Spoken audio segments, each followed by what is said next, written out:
मेरा नाम मीशू है। मैं एक विलेजर गर्ल हूँ। मेरा सारा दिन मछलियाँ पकड़ने में गुजर जाता है। भले मैं आम सी लड़की हूँ पर मैं हर वक्त खुश रहती हूँ। मेरे बहुत सारे फ्रेंड्स हैं पर सब के सब कामचोर हैं। वो अपना काम मुझे पकड़ा के भाग जाते हैं। मेरा एक हैंडसम फियांसे भी है जिसका नाम आलू चैन है। गांव की सारी छोकरियां इस आलू मियाँ पे फिदा हैं। उनमें से एक मैं भी हूँ। दोनों मिलते हैं। आलू चैन उससे कहता है कि मैं शादी कर रहा हूँ। ये बात सुन के मीशू शर्मा जाती है और कहने लगती है कि मैं अभी इसके लिए तैयार नहीं हूँ। आलू चैन कहता है कि लड़की, तुमसे कौन शादी कर रहा है? वो रही मेरी होने वाली बीवी। उसके अब्बा जी फैक्ट्री में डायरेक्टर हैं। ये खतरनाक बात सुन के मीशू का तो दिल ही टूट जाता है। हाय, इस बेचारी पे तो गम का पहाड़ टूट पड़ा। पर दूसरी तरफ हम देखते हैं एक हैंडसम बॉय को जिसका नाम मू चैन है। ये बंदा तो जल्द ही जियांग ग्रुप का CEO बनने वाला है। लेकिन इसका एक छोटा भाई भी है जिसकी हमेशा से ख्वाहिश रही है कि वो जियांग ग्रुप पे कब्जा करे। मू चैन जाके मिलता है अपने ग्रैंडपा से जो उससे कहते हैं कि जेंटलमैन, अगर तुम जियांग ग्रुप का वारिस बनना चाहते हो तो तुम्हें इस विलेजर गर्ल से एंगेजमेंट करना पड़ेगा। दूसरी तरफ हम देखते हैं कि आलू चैन की महबूबा तो मीशू को टॉर्चर कर रही है। वो उससे कहती है कि तुम यहाँ पे क्यों आई हो?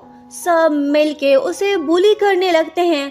तभी हम देखते हैं कि एक हैंडसम बंदा अपने कार से उतर के सीधा मीशू के पास आता है। अरे ये तो मू चैन का छोटा भाई है। मतलब कि इसे पता चल गया है कि अगर जियांग ग्रुप का वारिस बनना है तो इसे इस लड़की को पटाना होगा। ओ नो, मू चैन भी यहाँ पे पहुँच गया है। दोनों भाइयों का आमना सामना होता है। बड़ा भाई कहता है कि छोटे, ये लड़की मेरी है, तुम यहाँ से दफा हो जाओ।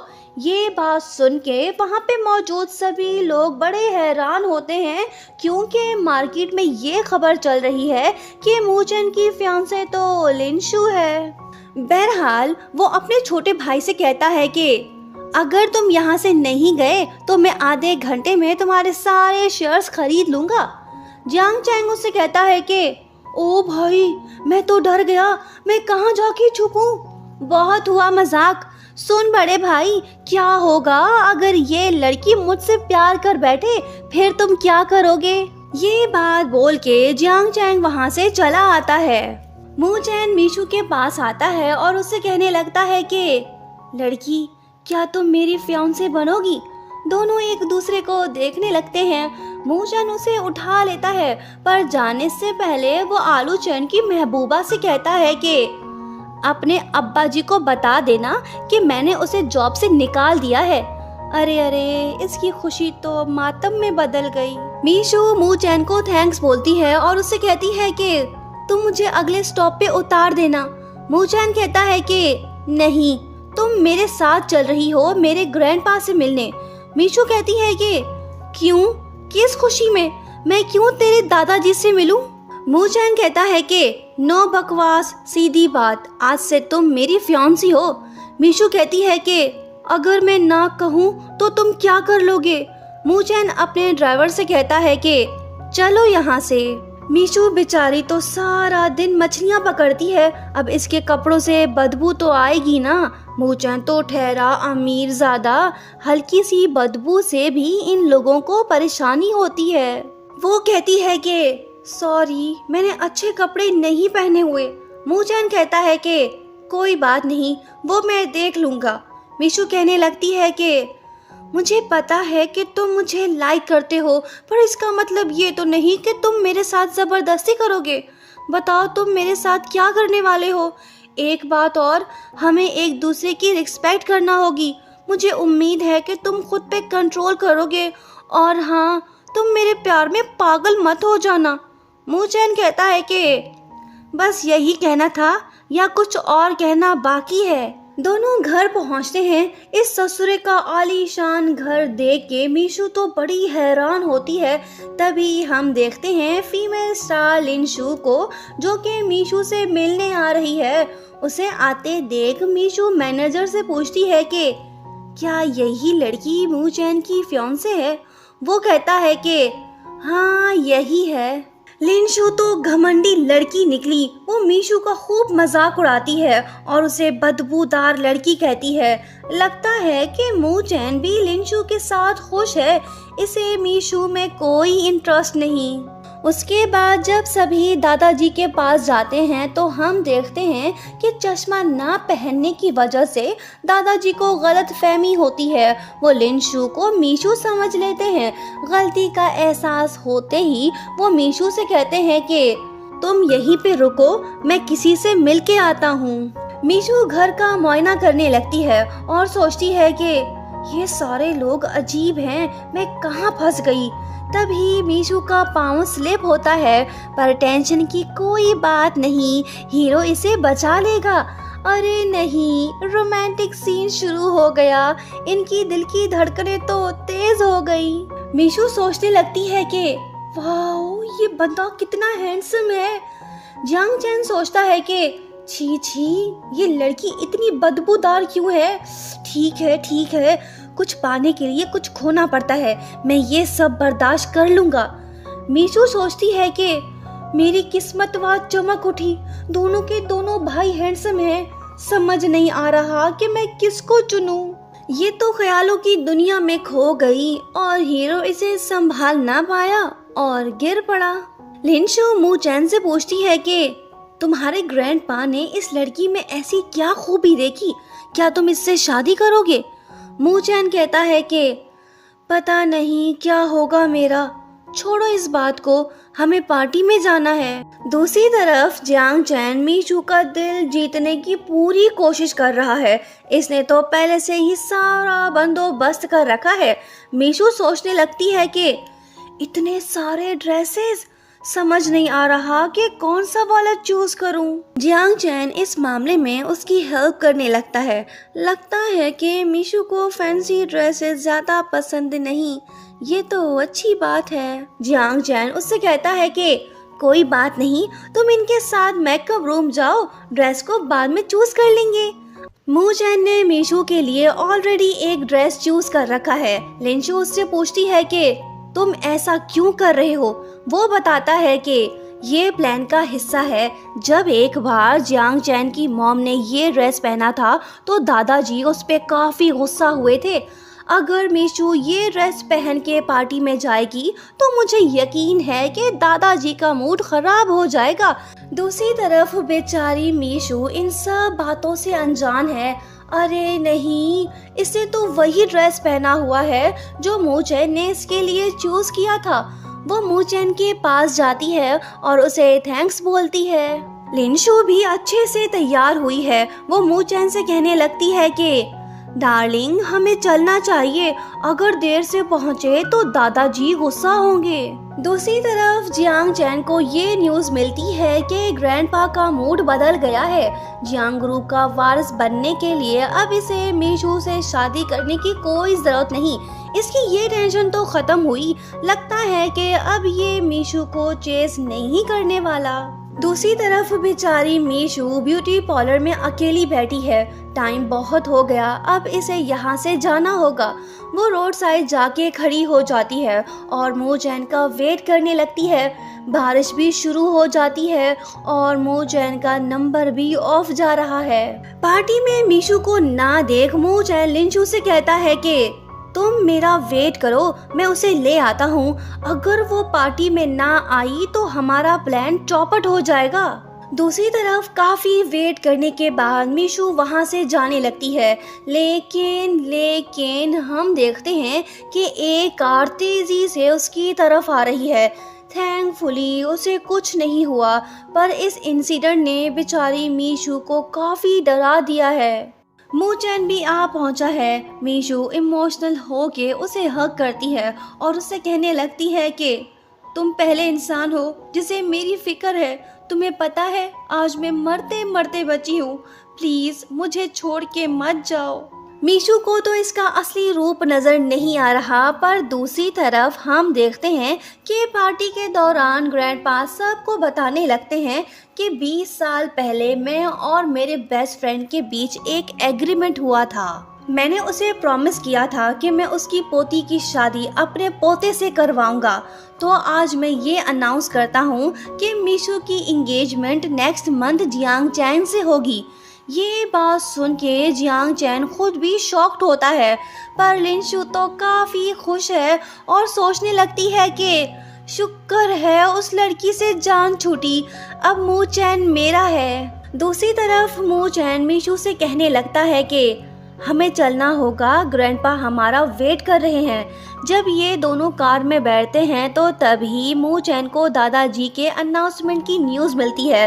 वो सोचता है कि अब पार्टी में जाने का क्या फायदा। वो अपने डॉक्टर को फोन करके उसे घर बुलाता है ताकि मीशू का चेकअप करा सके। डॉक्टर के जाने के बाद मू चैन मीशू को अपने साथ ले जाता है ताकि इसे अपने विलेज वापस छोड़ आए। वो मीशू को बताने लगता है कि ग्रैंडपा तुम्हारी शादी जियांग चैन से कराना चाहते हैं, क्या तुम मुझसे शादी करोगी? मीशू कहती है कि नहीं, मेरी शादी मेरी मर्जी से होगी। कोई मुझसे पूछे बगैर मेरी शादी कैसे फिक्स कर सकता है? शादी उससे की जाती है जिससे आप प्यार करते हो। ये बात बोल के मीशू कार से उतर के सी साइड की तरफ निकल जाती है। लगता है कि मीशू को मू चैन से प्यार हो गया है, इसी वजह से वो बहुत खुश दिखाई दे रही है। वो कहने लगती है कि मेरे प्यारे समंदर, मैं तुमसे बहुत प्यार करती हूँ, मैं तुम्हें मिस कर रही थी, मैं आ गई वापस। उसके बाद मू चैन मीशू से कहने लगता है कि अगर तुम जियांग चैन से शादी नहीं करना चाहती तो ठीक है, तुम परेशान मत हो, मैं दादाजी को इन्फॉर्म कर दूंगा। तुम्हारा घर आ गया, तुम जाके आराम करो, गुड बाय। जब मू चैन वापस जाने लगता है तो मीशू उसे रोकती है और कहने लगती है कि वो देखो। मैनेजर हान मीशू को बताने लगते हैं कि मास्टर जियांग के हुक्म पे हम लोग तुम्हारे पुराने घर की जगह एक नया आलीशान घर बना रहे हैं। ये उनकी तरफ से एक छोटा सा तोहफा समझ लो। ये बात सुनते ही मीशू सदमे में चली जाती है। अरे, ये तो बेहोश हो गई। मू चैन अपने दादाजी से जाके मिलता है और उससे कहने लगता है कि आपने उस बेचारी के घर को क्यों बुलडोज कराया, अब वो कहाँ पे रहेगी? दादाजी जवाब देते हैं कि ऑफ कोर्स वो यहाँ पे रहेगी। मू चैन पूछता है कि आप उसे फोर्स क्यों कर रहे हो? आप हमेशा से ऐसा करते आए हो। उस लड़की को आप सुकून से रहने क्यों नहीं दे रहे? वो विलेज लाइफ में खुश है। दादाजी कहते हैं कि मैंने उसके पेरेंट्स से प्रॉमिस किया है, वो मैं निभा के रहूंगा। मू चैन दादाजी से बहस नहीं करना चाहता, वो वहाँ से चला आता है। मैनेजर हान मीशू को उसके रूम में ले जाते हैं। इसका मतलब तो ये हुआ ना कि अब वो यहीं पे रहने वाली है। मीशू सोचने लगती है कि हाय, ये रूम तो काफ़ी बड़ा है, यहाँ पे हर चीज़ मौजूद है। अब से मेरी लाइफ तो प्रिंसेस जैसी हो गई है, इससे ज़्यादा अच्छा और क्या होगा। तभी अचानक से जियांग चैन वहाँ पे आ टपकता है और वो मीशू को फोर्स करने लगता है। कुछ टाइम पहले की बात है जब दोनों भाई वारिस बनने के लिए मीशू के पीछे पड़े थे, लेकिन जब इनको पता चला कि उससे शादी करना जरूरी नहीं तो इन भाई लोगों का मूड ही बदल गया। अब ये मीशू को इग्नोर कर रहे हैं। जियांग चैन मीशू को वार्न करते हुए कहता है कि बेहतर होगा तुम खुद यहाँ से चली जाओ, नहीं तो मैं तुम्हारा जीना दुश्वार कर दूंगा। बेचारी मीशू तो डर सी गई है, उसे समझ नहीं आ रहा कि अब वो क्या करे। उसी रात जब मीशू डिनर करने आती है तो दादाजी उससे कहते हैं कि तुम जियांग चैन के पास आके बैठ जाओ, पर मीशू तो इसके साथ बिल्कुल भी नहीं बैठना चाहती। वो मू चैन के साथ जाके बैठ जाती है और गलती से पेप्सी कोला पी के टपक पड़ती है। दादाजी जियांग चैन से कहते हैं कि बेटा, इसे अपने रूम ले जाओ। ये बात सुनने की देर थी कि मदहोश मीशू फौरन से होश में आके कहने लगती है कि नहीं दादाजी, मैं खुद ही चली जाऊंगी। ओहो, आज का दिन ही खराब है। मीशू फिर से गलती कर बैठती है। वो मूचन के रूम में जाके सो जाती है। वो उसे उठा के बाहर फेंकता है। बस बहुत हो गया, अब मैं यहाँ पे 1 मिनट नहीं रुकने वाली। मैनेजर हान उससे कहते हैं कि लड़की, तुम कहाँ जाके रहोगी? क्या तुम रेंट अफोर्ड कर पाओगी? हाँ, बात तो सही की इसने, मुझे यहीं पे रहना होगा। लेकिन शरारती जियांग चैन इसे सुकून से रहने थोड़ी देगा। इसने तो इस बेचारी को मेड बना दिया है। घर की सफाई, झाड़ू पोछा लगाना और दूसरे काम वो इससे ऐसे ही करवा रहा है जैसे ये उसकी नौकरानी हो। मीशू सोचती है कि मैं कैसे इस गधे से अपनी जान छुड़ाऊं। आइडिया, मुझे कुछ ऐसा करना होगा जिससे इसे लगे कि मैं एक अच्छी लड़की नहीं हूँ। प्लान के मुताबिक मीशू जियांग चैन की डेली रूटीन को नोट करने लगती है। अब बस उसे सही वक्त का इंतजार है। एक रात वो जानबूझ के पेप्सी कोला पी के टपक जाती है। तभी वहाँ पे मू चैन आता है, पर मीशू इसे जियांग चैन समझ लेती है और क्रेजी हरकतें करने लगती है। मू चैन उससे कहता है कि ओए लड़की, होश में आओ, ये मैं हूँ, वो नहीं। बहुत हो गया, अब यहाँ से दफा हो जाओ। लगता है कि मीशू की इस हरकत ने मू चैन के दिल को बेचैन कर दिया है। इसकी तो नींद हराम हो गई। ये सोचने लगता है कि मुझ जैसे हैंडसम को छोड़ के वो लड़की मेरे भाई के पीछे क्यों पड़ी है? मैं जियांग ग्रुप का हकीकी वारिस हूँ, मैं ये सब बर्दाश्त नहीं करूँगा। दूसरी तरफ हम मीशू को टेंशन में देखते हैं। वो सोचने लगती है कि अगर मू चैन ने मेरी उस अजीब हरकत के बारे में किसी को बताया तो मैं किस मुंह से यहाँ पे रह पाऊंगी। नहीं, इससे पहले कि वो सबको बताए, मुझे यहाँ से जाना होगा। मीशू अपना सामान पैक करके घर से भागने की कोशिश करने लगती है। लेकिन तभी जियांग चैन उसे देख लेता है और कहने लगता है कि लड़की, कहाँ जा रही हो? और इस बैग में क्या है? क्या तुम चोरी करके भाग रही हो? बैग में तो कुछ नहीं है। तो लड़की, तुम सच में मुझसे शादी नहीं करना चाहती? ये तो अच्छी बात है, तुमने तो मेरा दिल खुश कर दिया। चलो मैं तुम्हें विलेज छोड़ाता हूँ। ये नज़ारा मू चैन अपनी खिड़की से देख रहा होता है और सोचने लगता है कि मैं क्यों उस मछुआरी लड़की के लिए गुस्सा हो रहा हूँ? मुझे क्या हो गया है? उसके बाद मीशू जियांग चैन के साथ अपने विलेज पहुंचती है। वो उससे प्रॉमिस लेता है कि तुम हमारे घर वापस मत आना। इसके आने की खबर तो आलू चैन की एक्स फियांसे शूशी तक पहुंच जाती है। ये लड़की तो मीशू से रिवेंज लेना चाहती है। फिर क्या, वो आलू चैन के नाम से उसे पैगाम भिजवाती है जिसमें लिखा होता है कि मैं आज रात तुमसे मिलना चाहता हूँ। जब मीशू वहाँ पे जाती है तो शूशी उसे टॉर्चर करने लगती है और उसे कहती है कि तुमने मेरी शादी बर्बाद कर दी, अब मैं तुम्हें नहीं छोड़ूंगी।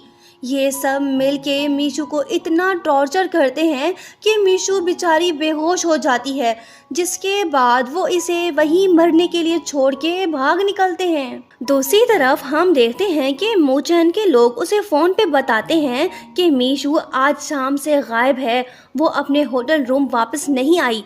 ये बात सुनते ही मू चैन परेशान होता है और सोचने लगता है कि जरूर मीशू किसी मुसीबत में है। फिर क्या, वो वेयर हाउस पहुँच के मीशू को तलाश करने लगता है। बिलाखिर वो उसे ढूंढ लेता है। मीशू उसे हग करके रोने लगती है और कहती है कि अगर तुम ना आते तो मैं मर जाती। मू चैन उसे घर ले आता है। जियांग चैन उससे पूछने लगता है कि इसे क्या हुआ है। वो कहता है कि ये सब तुम्हारी वजह से हुआ है, अगर इसे कुछ हो जाता तो मैं तुम्हें जिंदा नहीं छोड़ता। मीशू को तो तेज बुखार है। मू चैन सारी रात उसे लुक आफ्टर करता है, यहाँ तक कि वो उसके पास ही सो जाता है। सुबह हो गई है। मीशू की तबीयत पहले से काफी बेहतर है। मू चैन का असिस्टेंट उसे बताता है कि विलेज की लड़कियों ने मीशू की ये हालत की है। बॉस, आप हुक्म करें, हम उन्हें सबक सिखाते हैं।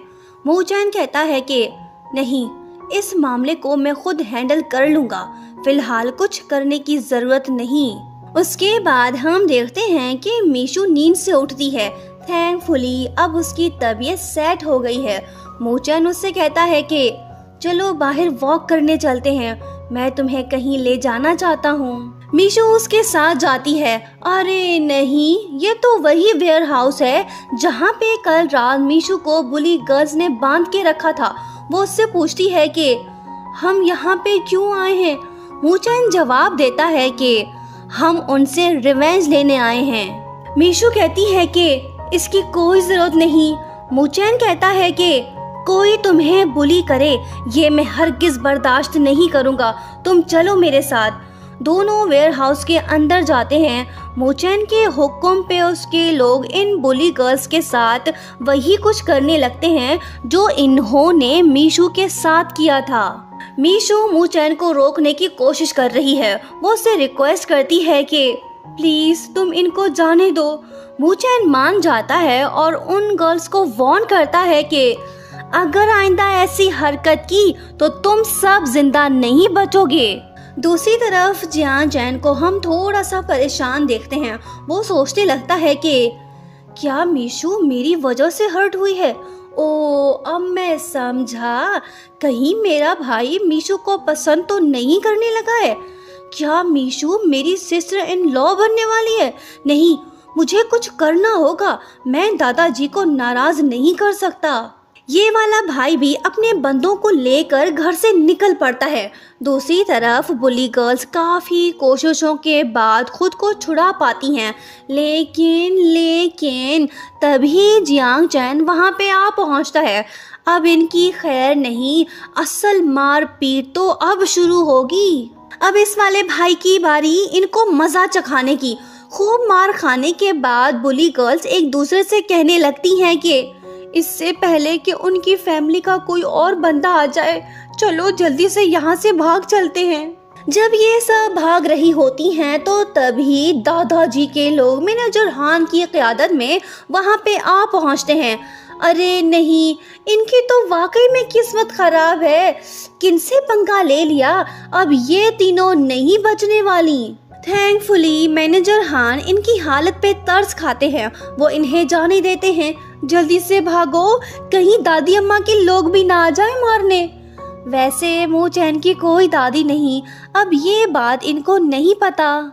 दूसरी तरफ मीशू मूचैन को थैंक्स बोलती है और उसे बताने लगती है कि विलेज में अक्सर ऐसा होता रहता है, मैं इन हालातों में पली बड़ी हूँ, तुम्हारा बहुत शुक्रिया जो तुमने मुझे ये फील कराया कि कोई है जिसे मेरी फिक्र है। ये बात सुनते ही मूचैन उसे गले लगा लेता है और कहने लगता है कि क्या तुम मुझसे शादी करोगी। चलो दादाजी के पास चलते हैं और उन्हें बताते हैं कि हम एक दूसरे से प्यार करते हैं।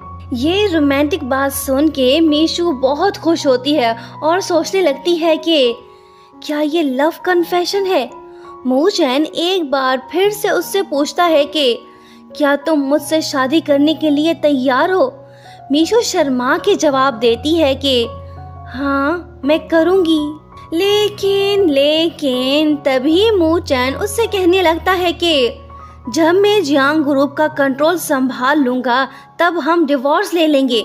लो जी, ये भाई साहब तो मतलब ही निकले।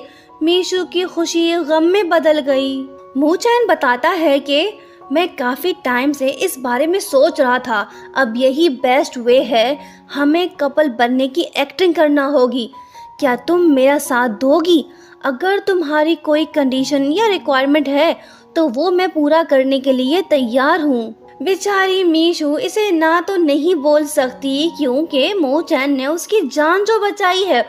वो दुखी दिल के साथ उसे जवाब देती है कि ठीक है, जैसा तुम चाहो। ये बात सुनते ही मूचैन काफी खुश होता है और उससे कहता है कि चलो फिर जल्दी से दादाजी के पास चलते हैं। दुखी मीशू सोचने लगती है कि मुझ जैसी गांव की लड़की को वो भला कैसे पसंद कर सकता है। दोनों दादाजी के पास पहुंचते हैं। मूचैन उन्हें सारी बात बताता है। दादाजी मीशू से पूछने लगते हैं कि लड़की क्या ये सच बोल रहा है। वो कहती है कि हाँ। दादाजी कहने लगते हैं कि ठीक है, मुझे सोचने के लिए कुछ टाइम चाहिए। उसके बाद हम देखते हैं कि मू चैन मीशू को एंगेजमेंट गिफ्ट देता है। वाओ, ये ड्रेस तो काफी ब्यूटीफुल है। मीशू शर्मा जाती है। मू चैन उससे कहता है कि मैं बाहर तुम्हारा वेट कर रहा हूँ। दूसरी तरफ हम देखते हैं कि दादाजी मैनेजर हान से कहते हैं कि मुझे लगता है कि मू चैन मेरे साथ फ्रॉड कर रहा है। तुम उन दोनों पे नजर रखो और मुझे रिपोर्ट करते रहो। तीसरी तरफ जब एक्ट्रेस लिन शू को ये न्यूज़ मिलती है तो वो काफी जेलस होती है और सोचने लगती है कि ये कैसे हो गया। दादाजी ने मैनेजर हान को मू चैन और मीशू की जासूसी पे लगा दिया है। फिर क्या ये बंदा चोरी छुपके से इन दोनों पे नजर रखने लगता है। मीशू को शक हो जाता है। वो मू चैन से कहने लगती है कि हमें कोई फॉलो कर रहा है। वो पूछता है कि कौन है वो बताने लगती है कि वो ही मैनेजर हान। लगता है कि वो मुझे पसंद करने लगे हैं, तभी तो मेरे पीछे पड़े हैं। ये अजीब बात सुन के मू चैन उसे जवाब देता है कि अगर तुम्हें ऐसा लगता है तो फिर ठीक है, जैसा तुम सोचो। इन दोनों को कुछ तो करना होगा जिससे दादाजी को यकीन हो जाए कि ये दोनों सच में एक दूसरे को लाइक करते हैं। उसके बाद मू चैन लिन शू को कॉल करके उसे लंच के लिए इनवाइट करता है, जिसके बाद हम देखते हैं कि लिन शू का मूड सेट हो जाता है। ये लड़की मू चैन से मिलने के लिए बेचैन है। फिर क्या ये फटाफट से तैयार हो के मू चैन के पास पहुंचती है। तभी हम देखते हैं कि मीशू भी इन दोनों के साथ आके बैठ जाती है। लिन शू पूछने लगती है कि ये यहाँ पे क्या कर रही है। मू चैन उसे जवाब देता है कि तुम एक टैलेंटेड एक्ट्रेस हो, हमें तुम्हारी हेल्प चाहिए। फिर क्या लिन शू अपने दिल पे पत्थर रख के इनको डायरेक्टर सुमो के पास ले जाती है, जहाँ पे दोनों रिहर्सल करने लगते हैं। लेकिन जब मीशू का पाँव स्लिप होता है तो तभी रोमांटिक सा माहौल बन जाता है। लिन शू समझ जाती है कि मू चैन के दिल में मीशू है, वो नहीं। उसके बाद होता कुछ यूँ है कि मू चैन लिन शू को ये बात बता ही देता है कि वो सच में मीशू से शादी कर रहा है। फिर क्या ये शॉकिंग खबर सुनते ही लिन शू दुखी होती है, क्योंकि ये लड़की मू चैन को 10 साल से लाइक करती आ रही थी। लेकिन अब सब कुछ ख़त्म हो गया है, इन दोनों के रास्ते जुदा हो गए हैं। पर दूसरी तरफ हम देखते हैं कि जब मैनेजर हान दादाजी को रोमांटिक सीन के क्लिप दिखाते हैं तो फाइनली दादाजी यकीन कर ही लेते हैं कि मू चैन उसके साथ कोई फ्रॉड नहीं कर रहा। वो उन दोनों के पास जाते हैं और उनसे कहने लगते हैं कि तुम दोनों वाकई में एक दूसरे से प्यार करते हो। तुम दोनों जब भी चाहो एक दूसरे से शादी कर सकते हो। लेकिन मेरी एक कंडीशन है। लो जी, लगता है कि दादाजी इनकी जान आसानी से नहीं छोड़ने वाले। तुम्हें ये प्रोजेक्ट मीशू के साथ मिलके कंप्लीट करना होगा। तुम्हारे पास सिर्फ 7 दिन है। अगर तुम दोनों फेल हुए तो मुझे ब्लेम मत करना। ये बात बोल के दादाजी पतली गली से निकल जाते हैं, जिसके बाद हम देखते हैं कि मू चैन काफ़ी परेशान हो गया है, क्योंकि उसे पता है कि इस प्रोजेक्ट को कंप्लीट करना इम्पॉसिबल है। 3 साल से कोई भी इसे कंप्लीट नहीं कर पाया। जियांग चैन मीशू को बताता है कि दादाजी फिशिंग विलेज में एक रिजॉर्ट बनाना चाहते हैं, लेकिन वहाँ पे एक बंदे का घर है जो उनको अपनी ज़मीन देने को तैयार नहीं। मीशू उससे कहती है कि कोई बात नहीं, हम ट्राई कर लेंगे। जियांग चैन उसे बेस्ट ऑफ लक बोलता है। दूसरी तरफ मू चैन का असिस्टेंट उसे इन्फॉर्म करता है कि मिस्टर शू का रिप्लाई नहीं आया। ये न्यूज़ सुन के मू चैन डिसाइड करता है कि वो मिस्टर शू से खुद जाके मिलेगा। जियांग चैन मीशू को मिस्टर शू का एड्रेस बताता है। उसकी असिस्टेंट उससे पूछती है कि आप उनकी हेल्प क्यों कर रहे हो।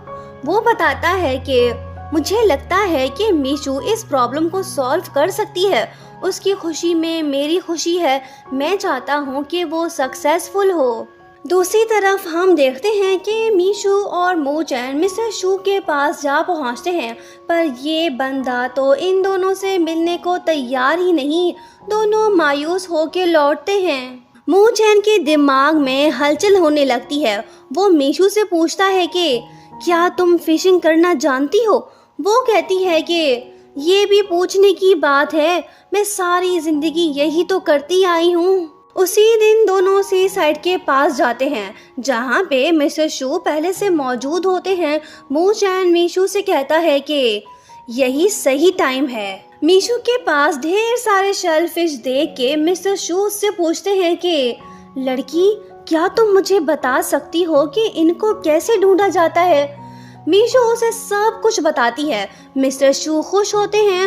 वो इन दोनों को बोनफायर नाइट पार्टी में इनवाइट भी करते हैं। मीशू और मूचैन को ये पार्टी अटेंड करना होगी। मूचैन मीशू को अपने पास्ट के बारे में बताते हुए कहने लगता है कि बचपन में दादाजी हर साल सी साइड ले जाके वहाँ पे मुझे छोड़ आते थे ताकि मेरे अंदर से खौफ खत्म हो जाए। एक दिन जब मैं सी के पास बेहोश पड़ा था तो तभी एक लड़की ने मेरी हेल्प की थी। कहीं ये लड़की मीशू तो नहीं?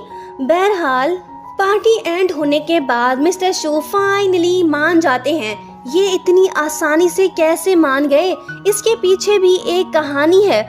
20 साल पहले मिस्टर शू को एक लड़की से प्यार हो गया था जिसका नाम मीशन था, लेकिन मिस्टर शू के डैड उसकी शादी किसी और से करना चाहते थे।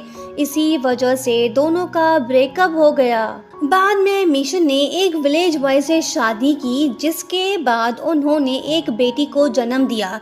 कुछ टाइम बाद वो दोनों कार एक्सीडेंट में गुजर गए। समझ तो गए होंगे आप सब, मीशन दरअसल मीशू की मॉम थी। मिस्टर शू उनसे बहुत प्यार करते थे, तभी वो उसकी बेटी को ना नहीं बोल पाए।